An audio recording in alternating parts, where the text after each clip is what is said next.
حبايبي، السلام عليكم ورحمة الله وبركاته. ازيكم عاملين ايه؟ يا رب دايما تكونوا بخير. النهاردة بقى هنعمل بطاطا بالمانجا، تحفة وخطيرة جدا جدا.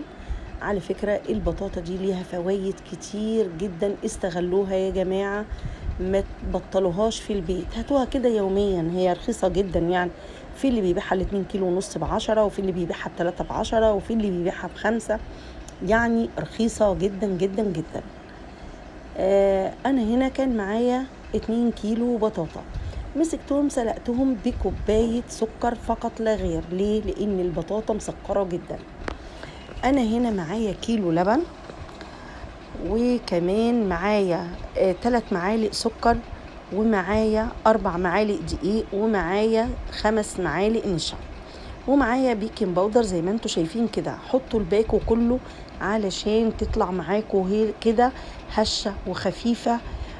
بصوا، باكل بيكنج باودر ده هيوديها لكم في حتة تانية. ومعايا 4 بواكي فانيليا. طبعا الفانيليا بتخلي الريحة خطيرة، وبتخليها طبعا جميلة جدا جدا.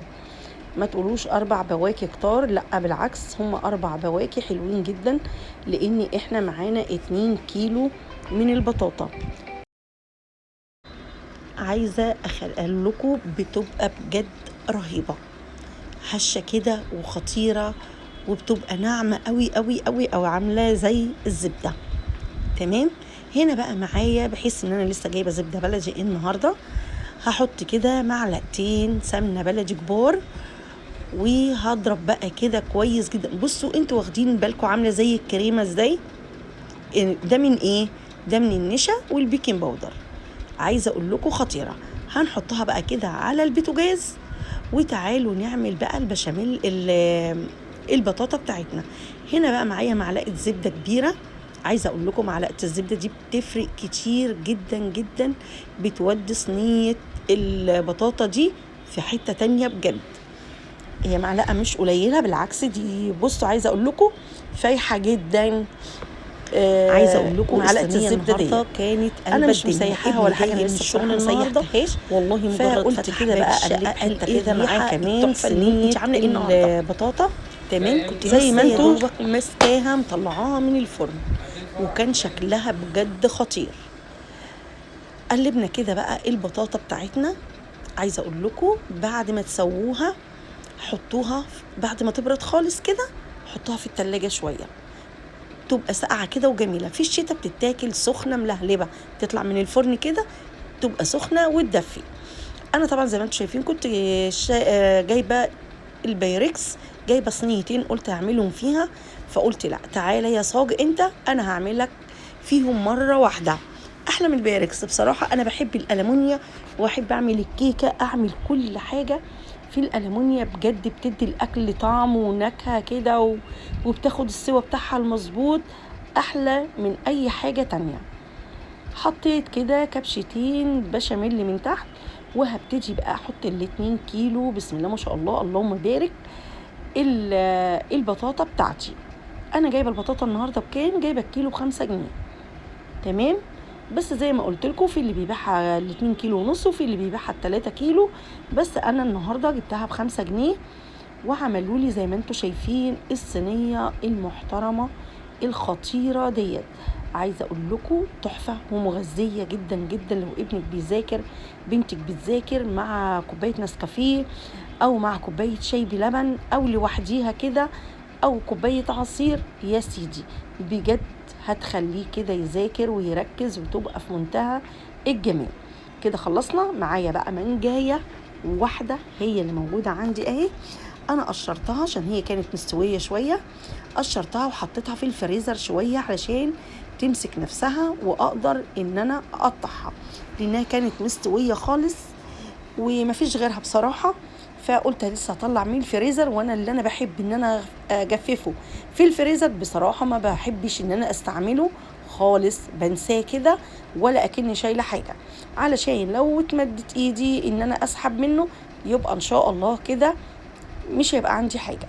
فانا دايما معوده نفسي الحاجه اللي انا بتتحط في الفريزر ان انا مخزناها، خلاص ما بمدش ايدي عليها نهائي.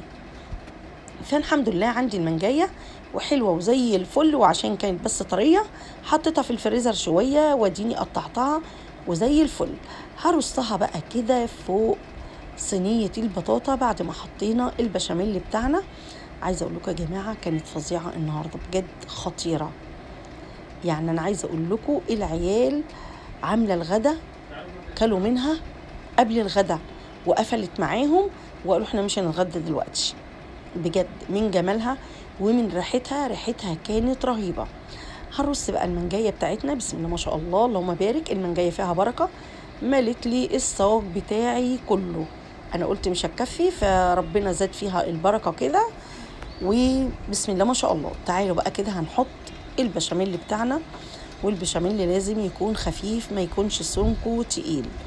يعني كمان لا تخففوه اكتر ما انا عاملاه كده. كل ما يكون خفيف كل ما يكون بجد تحفة. شايفين هو مش تقيل قوي بس خففه برضو شوية. نحط ممكن انا حاطة كيلو لبن وحاطة كمان مج مية عليه. تمام، ممكن تحطوا مجين مية على كيلو اللبن هتديكوا نتيجة كمان احلى من كده. هنحاول نغطي بقى الصينية بتاعتنا كلها كده، ما نخليش بشاميل فاضل خالص. عايزين بقى تحطوا مكسرات عليها من فوق، عايزين تحطوا شوية زبيب شوية جوز الهند، اي حاجة انتوا عايزينها حطوها. بس انا بقول كده حلوة قوي وكفاية تبقى خطيرة. وعلى فكرة بجد كانت فظيعة كده. خلاص انا مولعة طبعا الفرن بتاعتي. قلت علشان مع ما خلص اكون الفرن سخن تكون طبعا كل حاجة مستوية. ولو حطيتوها على الشواية خلاص.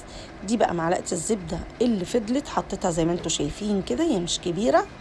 حطيتها كده من فوق الوش وخلاص. على كده هنعمل ايه بقى؟ هنزقها دلوقتي في الفرن. عايزين تحطوها على الشواية تمام.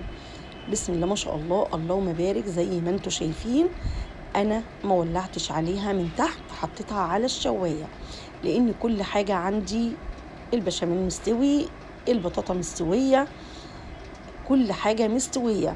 حطوها على الشواية او عايزين تحطوها من تحت مثلا دقيقتين او 3 تمام. مش عايزين خلاص حطوها من فوق زي كده وخلاص. على كده بصوا عايزة اقول لكم سايحة ودايبة وخطيرة والطعم بتاعها جميل.